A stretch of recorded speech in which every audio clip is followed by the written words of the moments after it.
Hello, I'm Dr. Tina Ramachander. I'm into the practice of skin and hair and nail in its health, disease and aesthetics with a special interest in lasers and dermatosurgery, and I practice at Dr. Tina Skin Solutionz in Sahakarnagar, Bangalore. So skin and stress go hand in hand. Whenever you have a stress, your skin will reflect it, and whenever your skin has any pigmented patch or visibility of acne, you are naturally stressed.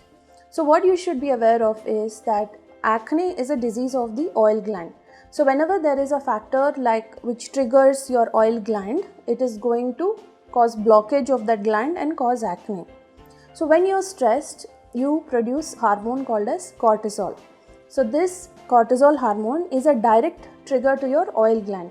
Apart from cortisol, you have other things like substance P, Melano, corticotrophin, and several other hormonal factors which make the oil production a lot more. And this is the reason why stress will cause acne.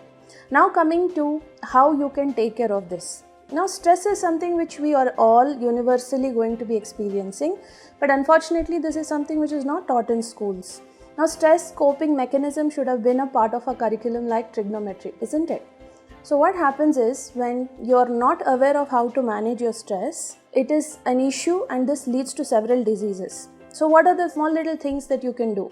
One, you can track what you do in your day and understand what is your trigger. So stress need not be the classical stress that we are aware of, that there should be something very big happening in your family. Stress can be a sense of overwhelm, seeking of approval or judgment from people around you also. So now that you have understood that there is a stress happening, you have to be aware of how your body responds. There are a lot of people who reach out to food for comfort, or they are going to get distracted by looking into screens for long hours. So the first point I would say is to be aware of how you are getting triggered and what exactly you are doing, what is your body behavior. Once you are aware of this, of course you do certain proactive things to manage it.